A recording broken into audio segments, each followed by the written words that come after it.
All right. So everybody, hey, what's going on? It's Noah. So I'm here with the owner of Helix Solar and also Energize. Go ahead, introduce yourself, and then tell everybody about yourself. Yeah, rock on. Hey guys, my name is Ryan Flynn. I am the founder and CEO of Helix Sun. They are a residential and commercial solar company, and then Energize, which is a sustainability development firm.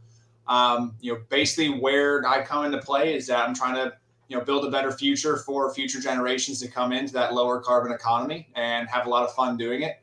And Hmm. so that's kind of where we're hoping to build this ecosystem per se of changing the landscape around us, but making an impact with those that we're bringing along the way. So it's an exciting time in the in our space and in the industries that we deal with. So I'm excited to be on the podcast. And on top of that, quick shout out to Noah, happy birthday! I So appreciate it, want to Ryan. make sure we got that out there as well. Yeah, I appreciate it, Ryan. I appreciate it. So first of all, like, how did you really get into did Helix come first or did Energize come first? First of all, So Helix came first. okay.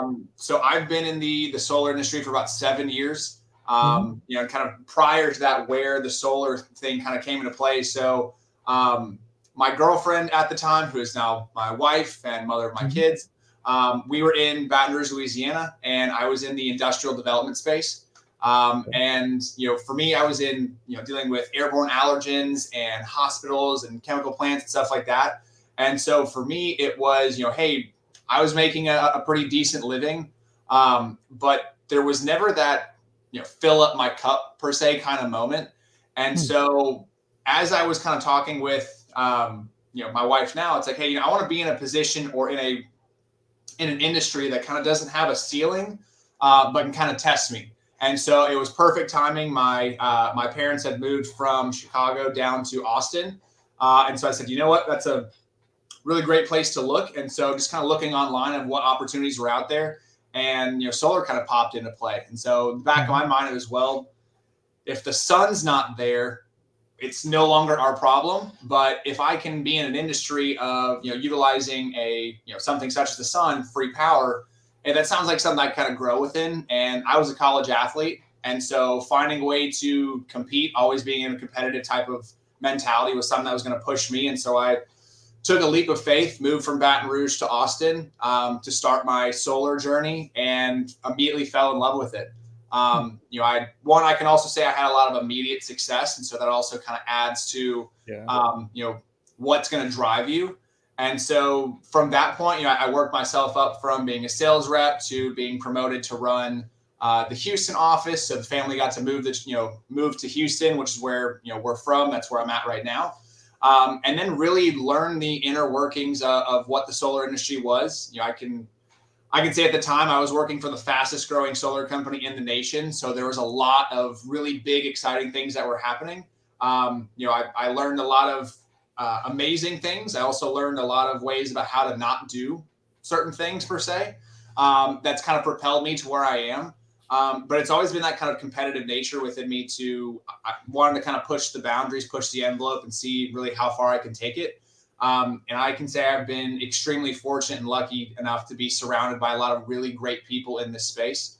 And Hmm. so that's really what has propelled me to, founding and starting Helix, was that there's a lot, and I mean a lot, of snakes and scams in the Yeah. solar industry. I'll be the first and foremost person to tell you that. And it was at that point that I was able to see, a lot of people looked at this industry as, hey, it's extremely lucrative. There's a lot of money that can be made. But at the end of the day, you're just taking advantage of a lot of other people if you didn't have the right integrity. And Hmm. so after going through, I'd say, scenario after scenario of, that's just my moral compass is spinning around and around and around. I don't want to do that anymore. And it's at that point I kind of took a step out and said, you know what? If I'm going to do this the way that I want to, I want to be the person that's kind of at the front of the line going, hey, here's how it's going to be, and be able to stand behind that. And so that's kind of where we've been able to hit this, the beautiful thing that we call the solar coaster, is that, you Yeah. have those moments of, hey, I'm at the highest of high, nothing can go wrong. And then the very next second, sales reps can't close a book, Yeah. or, energy rates change, regulations change, whatever it may be. And so it really, I always say it, I always default back to my team. And that's why I think I've been so lucky in this space, is that, Helix is built on an amazing team with a lot of great people behind me. And then that's also what's propelled me into founding Energize. Actually, at the beginning of this year, there was another piece of the ecosystem that I wanted to truly be a part of. The solar aspect is huge, but So decarbonization, right? Like all exactly, yeah, that. Okay. exactly. And so with us at Energize, our goal is more of the sustainability development. And so, Mhm. taking what these companies, schools, municipalities that are out there and go, hey guys, without changing your current process, how can we find a way to have a massive cash flow transition without someone just going by and saying, hey Noah, here's a couple $1 million, take with it and do what you want. A Yeah. lot of people go, well, Ryan, I'm not really on the big ESG or the sustainability side. I don't believe it. I don't trust it. Well, that's also why we kind of love that, is the educational aspect. I believe our space, you don't have to truly sell if you know what it is you're talking about. So Yeah. here in Houston, we're the energy capital of the world. So trying to go against all of the oil and gas companies that are here, it's Yeah. not 110%. I can't tell you how many people, this is oil and gas country. It's like, well, that's again why renewable sustainability needs to be synonymous and work together with oil and gas. And we kind of hope to be the bridge that we can bring to the table, is that we're always going to need oil and gas. I don't know if anyone that's watching this have kind of looked through the list of all the things that we have in our household that's made from oil and gas products. We kind of need it. We're going to be completely flipped on our head. But at the end of the day, having a more sustainable approach, and at the end of the day, when it comes to the business owners, is that if you can decarbonize your process through sustainable solutions, you can improve cash flow drastically. We always say we're turning an OpEx into a CapEx, but at the end of the day, our mission at Energize is building a sustainable legacy for generations to come. And I want to make sure that I can leave this planet better for, my daughters and their kids after. And so, whether it is a small blip that we're able to make on the Richter scale of a change or a transition, we want to know that we're at least making an impact to the people that we surround ourselves with. And that's why, again, building our ecosystem has been so extremely important to me. But again, that's kind of a little bit of the background of where Helix Sun came into play, and then how we have, now transitioned into opening Energize, and then looking to continue to push the button from there and see how far we can truly take it and how big of an impact we can make, across our communities and across the nation. I like that. So like, when kind of going back to like the athlete part, why do you think so many, because I've interviewed a lot of business owners now, and a lot of them were previously athletes. Even my partner that I'm like, in business with right now, he was an athlete as well. And I was an athlete. So why do you think that is? Honestly, I have asked myself that question so much, because again, I love the recruiting aspect of this as well. But I think it just kind of comes down to looking and finding that home to be a member of a true team. But also pairing that with, do you truly have that internal fire that you're not going to allow somebody else to put out? I always joke with people is that, when it comes to solar, when it comes to sales alone, at the end of the day, that is competition. And it's at the end of the day, do you want to be, you can be on the team, you can get all the really cool swag and all the really cool stuff, but do you want to be on the cover of the magazine, or do you want to be just a part of the roster?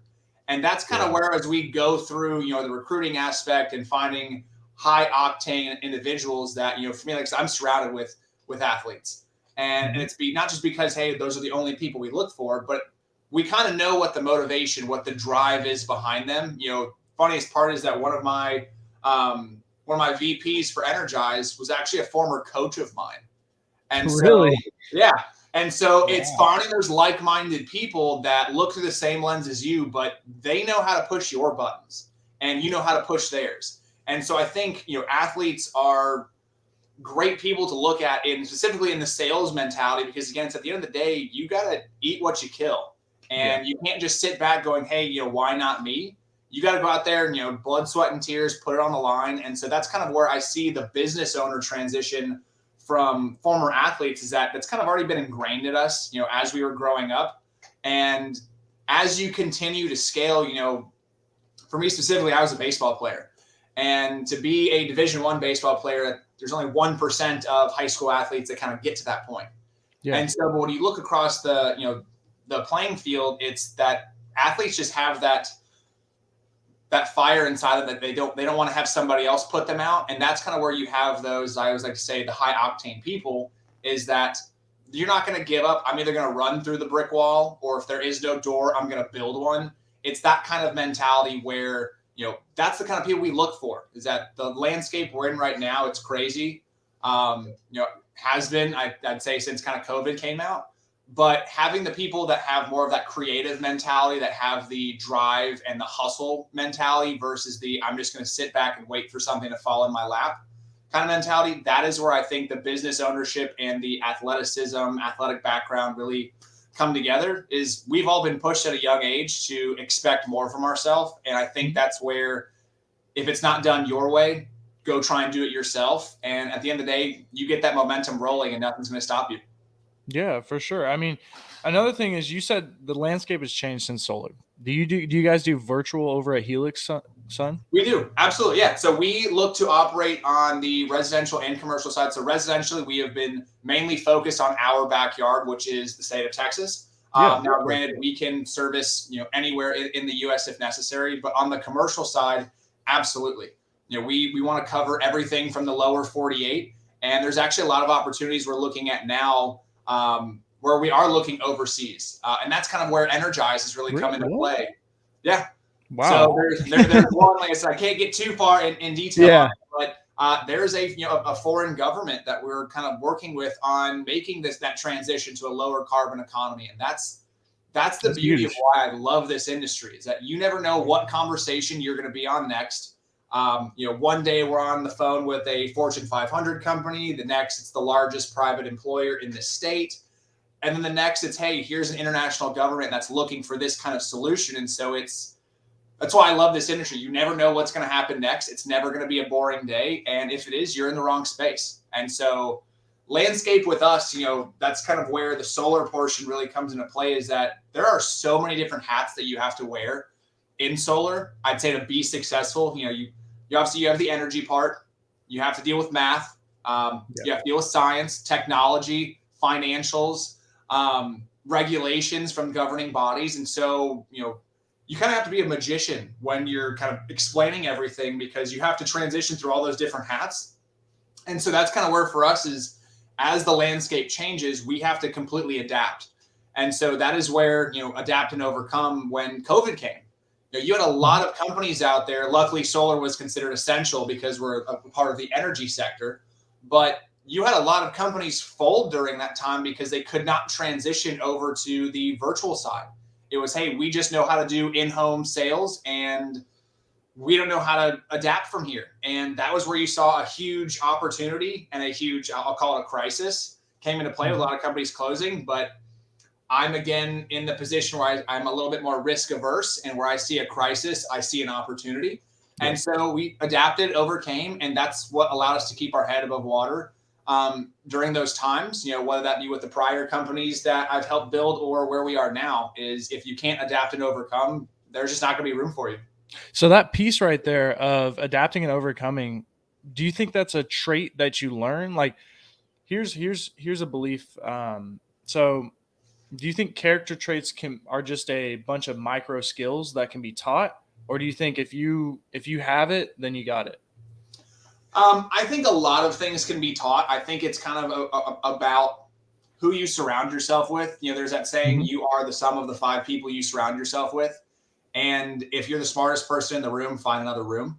And I think that's kind of where, I was very lucky, listening to my dad growing up, who's been in international sales, on my way to baseball tournaments. I've listened to him at, 7 a.m, being on the phone with Malaysia or somebody else, going, all right, that's what it takes. Like, okay, so you have to sound like this, and you got to act like this. And so it was picking up small moments like that, the athlete background as well, that kind of comes into play. It's, you have to be, life's a game of failure. Baseball saying is, if you fail 7 out of 10 times, you're in the Hall of Fame. You need to be okay with losing, but for me, it's been more about kind of the failing forward aspect. So I think a lot of the traits can be learned, but Mhm. at the end of the day, I also believe that when it comes to sales specifically, this is where I'm going to have kind of a double-edged sword on it, is that you have Yeah. people that you can just kind of meet that become way too analytical as they get into the process, and you realize you can't be told no. It kind of breaks your barriers down. You can't overcome objection. You get uncomfortable, and it's at the end of the day, not everybody is built to be a salesperson. But if you look at what the definition of sales is, it's a transfer of energy from one to another. And Yep. so that's kind of where you find those people that have that personality, that have Mhm. that, I'll go build a door if there isn't one. And, I'm the one person I can always joke from everybody that's on my team is that if, I could sit there and probably talk to myself in the mirror for hours. And Yeah. I love what I do. But Yeah. for me, I live on the saying that what you do, what you choose to do on your day to day, Yeah. if you don't like that, that's considered stress, but you're Yeah. still choosing to do it. If you love what you do, that's considered passion. And I hope that I have passion oozing out of me every day when I'm talking about the things that I love, whether that be my family or my work. Mhm. Because at the end of the day, this is the path that I chose. This is the path that I'm carving out in my own way. And so that is kind of where, again, the traits I believe are learned are when you're putting yourself kind of through these, solar coaster type moments. When everyone's at the top of the mountain, it's the easiest, but Mhm. it's the climb, it's the journey to the destination that's worth having. And that's where I believe those traits are learned, is can you continue to push through the path and not give up? Because if so, that's where you learn that new trait of, I didn't think I was this strong, I didn't think I could do that, old me couldn't do that. So that's Yeah. where you have the double-edged sword, I believe.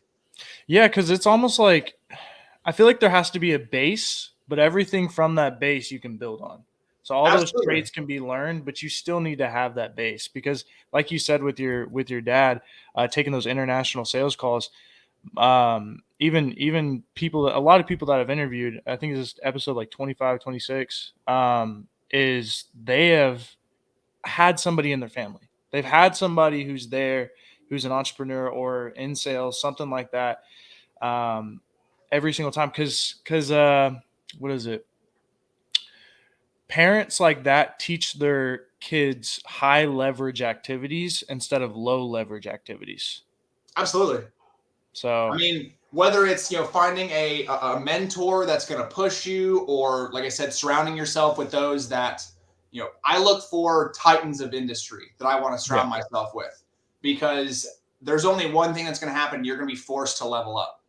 yeah, There's conversations of, hey, if I want to make $100,000 in a year, go sit around people that actively do that, and that $100,000 goal, that's not your goal anymore. It's how do I kind of push that? But you can also take the other fork in the road and sit there and go, hey, this is kind of what, this is the easy route. I don't yeah, have to apply myself. And that's where, again, I think that baseline really comes into play, is that I am the sum of everything that surrounds me. Do I want more for myself, or do I want to take the comfortable route? And for me, I would much rather take the path less traveled, because it's at that route that I can, put myself through the mud so I can put my toes in the sand eventually. And that's kind of my whole goal. That's something that's a saying that I've lived on.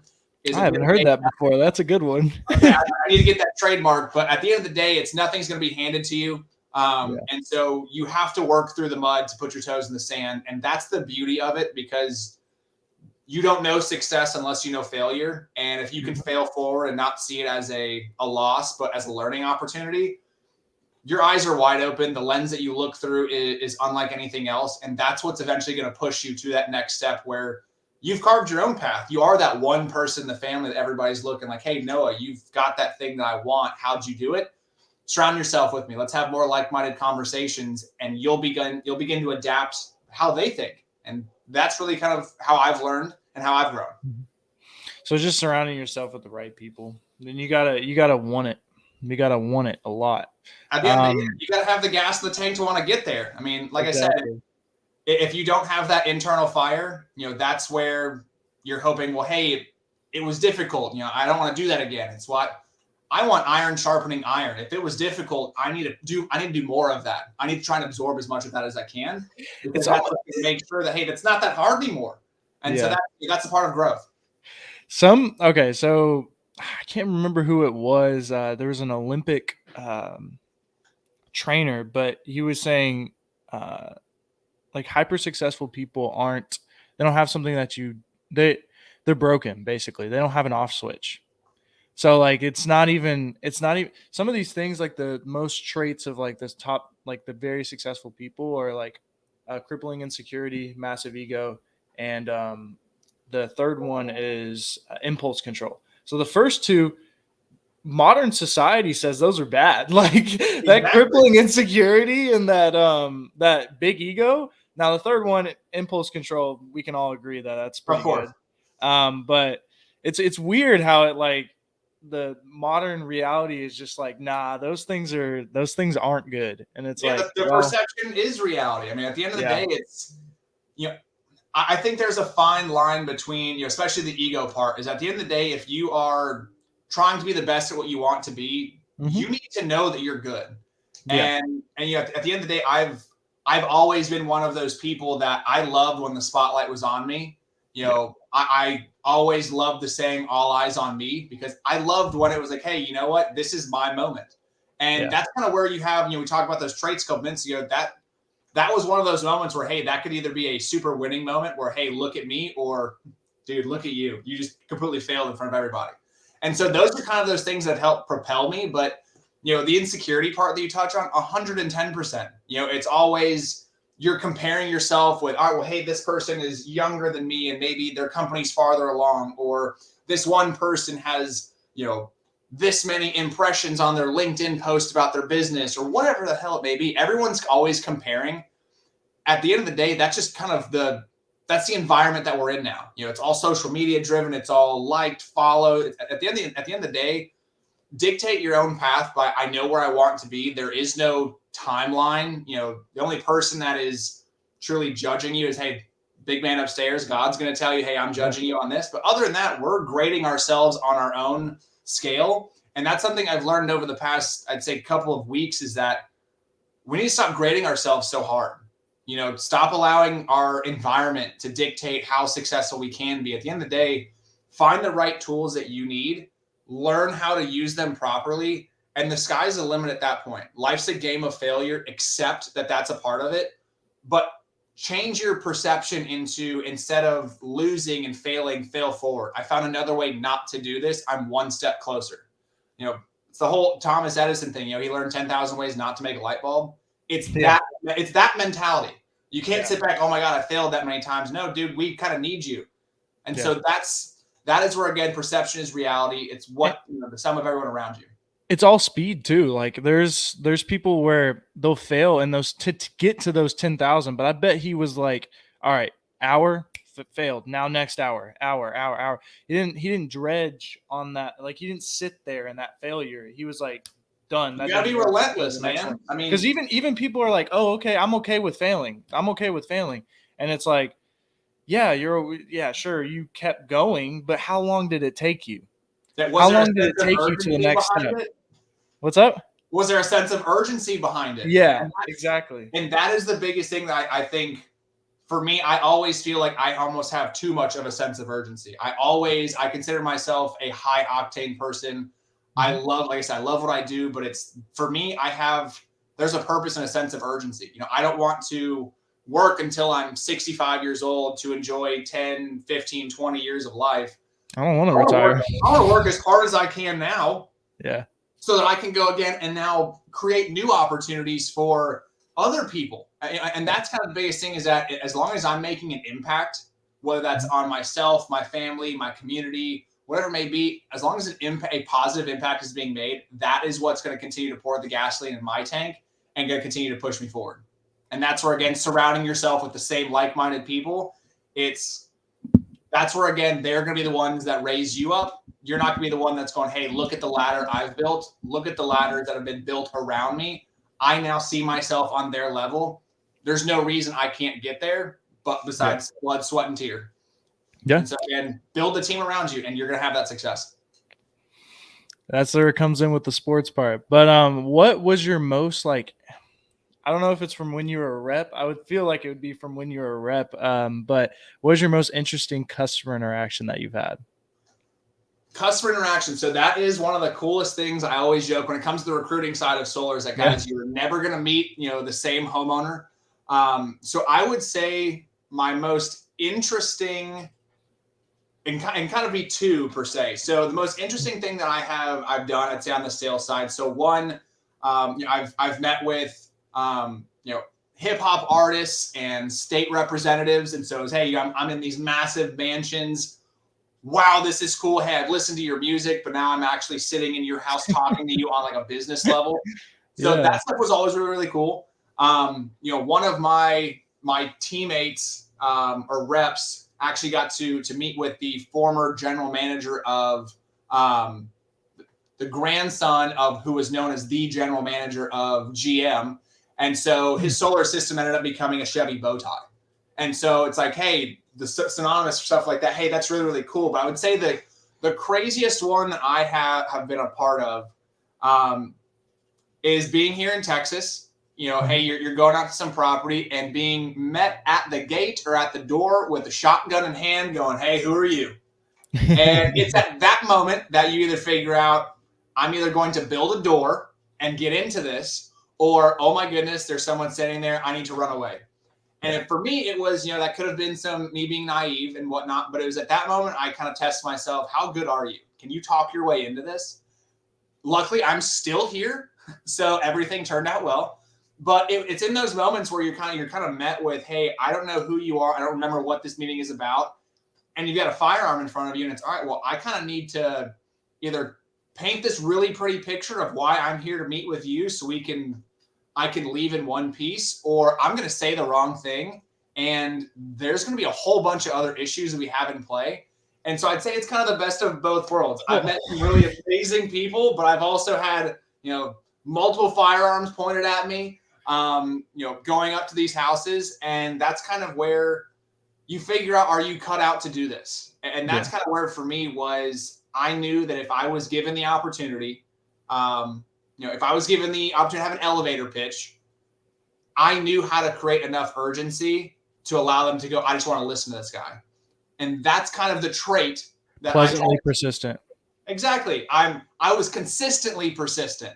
I was trying, basically for me, I was trying to, be a river carving its way through the rocks. You got to continuously do it. And so that for me is what excites me to bring new people into the industry that aren't in the, face-to-face meeting or, I'd say the B2C kind of mentality where, hey, I'm talking with customers on the daily, is that you really have no idea who's behind that door.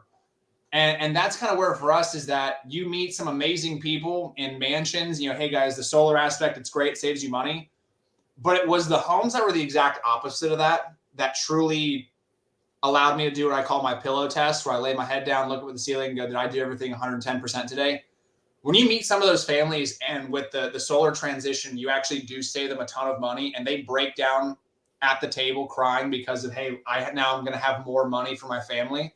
Yeah. Those are those moments where like, hey, internally it's like, hey, yes, I sold a deal, but it's that humility part that really comes out and you go, Ryan, something so small as, saving them $50 or $100 a month on their electric bill, what that can actually do for their family. Is that more food on the table? Is that medicine to, take care of them, whatever it may be? And I would be lying to you through my teeth if I told you there were a couple times I went after one of those meetings in my truck and didn't have a tear come out of my eye because it was like, oh my God, that was life hitting you in the face. And so I kind of call those your punched in the chest moments of, that is why I know I'm in the right line of work, because it meant more to me that they were going to be able to take care of their family just a little bit better, not because of anything I did, but because they were educated on how to properly do something versus being sold something and being taken advantage of. That basically showed me that my alignments provided the proper assignments. And that's something that I truly live by, is that everyone's alignments will provide their proper assignments. And so it's about, who do you align yourself with? What kind of mentality do you have? And if all of those align, things are going to seem like they're going to fall in your lap. It's not going to be like you're out there hunting for it. It's just, man, this is too good to be true. What happened? It's from something you did a while ago, that you aligned yourself in the right space with the right people. And exactly. And it came to you without you looking for it. And that is where, for me, it was the first time that I saw a homeowner break down and say, thank you. that my cup was truly filled, because it wasn't the monetary part. It was they're going to remember that moment, that sale, that transfer of energy of, now look what you get to do. And that was the high for me. Once I had that, I was off to the races. How many more people can I impact? And that's now that's what I'm chasing every day. That's awesome. So just to switch gears a little bit, how do you utilize tech in your business right now? So that we talked about the changing landscape and everything. I mean, with the tech that's coming out these days, it's amazing. So, we have one with obviously the technology that we use, being a solar company and then sustainability development. There's a lot of amazing tech that we use, from our solar panels and our microinverters to the monitoring systems that we have, all the way to the more of the efficiency side. We have an amazing piece of technology from my business partner with Energize, where we get to actually use AI, hardware and software that utilizes AI, that does more of a energy reduction type of technology, to now dealing with the new types of flex fuels that are out there, with our CHP, or cooling, heating, power systems, where we're using flex fuel. And that's to where, you can have buildings ran off of methanol. You can have buildings, as the tech changes, ran off of hydrogen. And it's like, wait, I thought it was just electricity or diesel generators. But landscape is changing with tech, and being able to be a part of that technology revolution, that's kind of the part for me that I get to continue my education daily. What new tech is going to come out that we can get our hands on? What is that AI that you're talking about? So the cool part about this is, this piece of tech is basically a smart chip and a smart fluid. And being here in Texas, it's super hot. Our ACs work 24/7. And so what this tech does is the AI piece specifically, I can go in depth on. It goes into the air handler breaker of your unit, and it's going to help override that fan. And so when you think about, if your HVAC is set at 76 degrees and you hear your condenser, the unit that's outside, you hear that turn on. Well, it's recognizing that, hey, the temperature that's in the house or whatever is not what you have it set at. I need to turn on, I need to cool the air down so I can get back to that temperature. And the second it gets to that temperature, that unit completely stops. But in our line of work, when that HVAC is turned on, that's peak power. That's the most you're going to use at one time. That's also what costs the most. And so for us, we live through more of a holistic approach. And through that mentality is, let's reduce prior to produce. And so we want to go and reduce some consumption so that we can help supplement the remainder with our solar aspects. And so with this tech, being able to learn it's going to learn your HVAC. It's not going to learn your habits. It's going to learn your HVAC's habits. And so when you can have this piece of tech in there, that, again, there's 7 patents on it. It's been around for 10 years. It is one of the coolest pieces that are out there. But when you can be the company that goes in and go, hey, guys, I know there's a lot of other companies you've met with that are just solar companies. Well, we work inside out. We want to provide a holistic approach. So we might have a little bit of a different solution for you. But through that different solution, it's going to have a guaranteed better ROI and a shorter payback.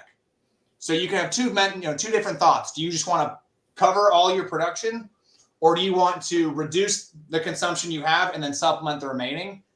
99.9% of the time, I want to go that route. But that's where, again, it's knowing what tech is out there, properly educating yourself on what does this do and how's it going to impact. And so that's kind of where for us is that as AI is coming out, you have all of the, you have marketing and all that that's written for you by Chat GPT and all this kind of stuff. Now it's, hey, that's great. I'm on the personal side, except for this piece of technology because of how cool it is. But that is kind of where for us is that, that adapt and overcome part is, as the technology is rapidly changing, you need to kind of humble yourself and know that continuing your education is what's going to provide a better solution for your client at the end of the day.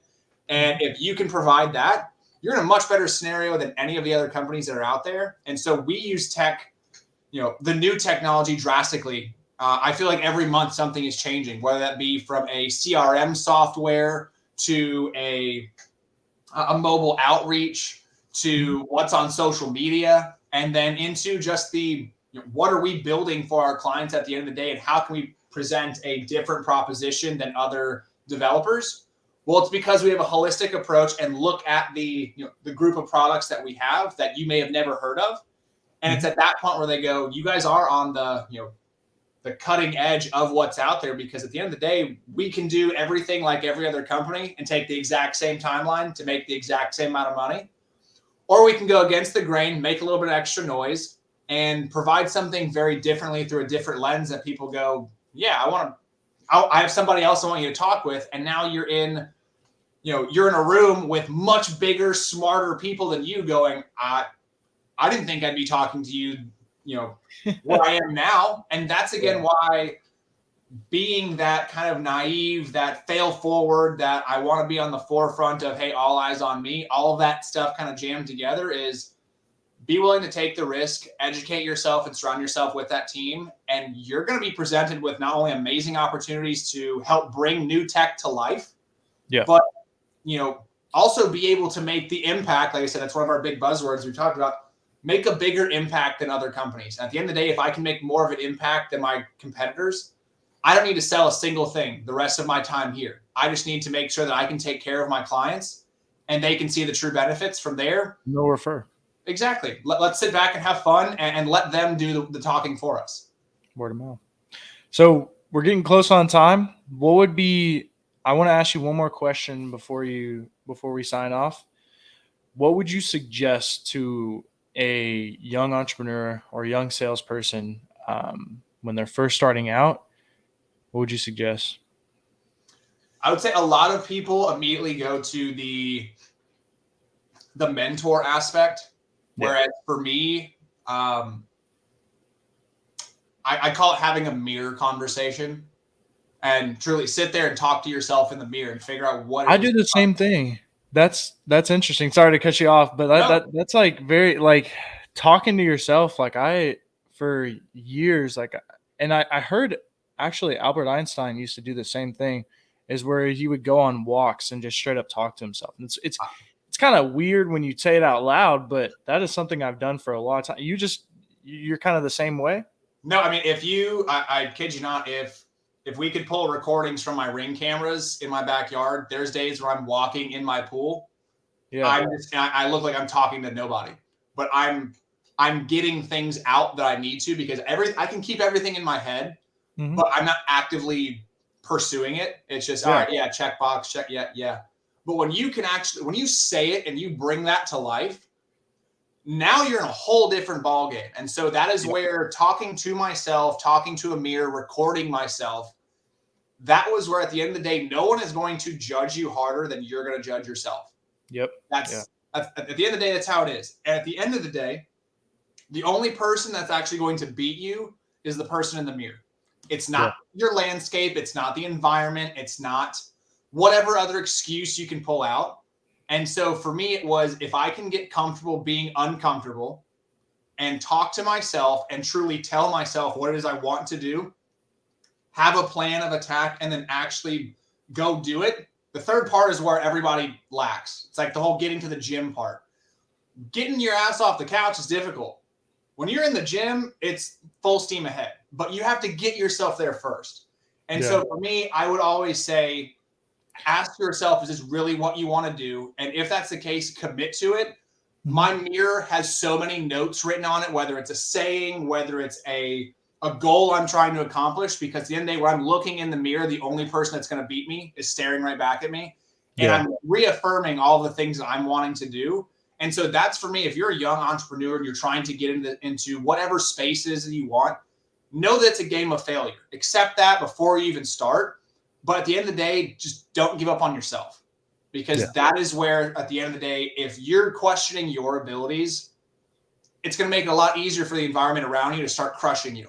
And so that is my first recommendation to everybody, is to have that look in that talk in the mirror and tell yourself, is this really what I want to commit to? And if that's the case, give yourself 110% and don't stop, because it's at that point that when you push through, you're going to find the mentor that's going to go, hey, no, I see what you're doing. I see, the trials, the tribulations, the successes, the failures. Here's where I think I can help you. And that's kind of where I've gone through in my life, is that I wanted to get my foot in the door first to figure out, hey, what can I do? I know what I don't know, but what do I know? And when I get to the point of, hey, I know I don't know that, now I need to surround myself with someone that does so that I can gain their knowledge, but I don't want to take the exact same time it took them to learn that. I Yeah. want to expedite that because, again, I have a sense of urgency. That's the closest thing we have to time travel. And man, at the end of the day, that is where, I still have this day a recording of my second day in solar, me pitching myself. And every day I go back when I feel like, hey, I just got off this amazing meeting where we're talking about a $20 million project, or hey, this is a $300 million project. I'll go back and I'll listen to that to humble myself. Hey, this is where you came from. These kind of moments that you're in right now would not have happened if you didn't do the small things. And so that's kind of where, at the end of the day, my biggest recommendation is bet on yourself, but have that conversation with yourself and be vulnerable. Be comfortable being uncomfortable. And if you can beat yourself in the mirror, knowing I'm going to win, not you.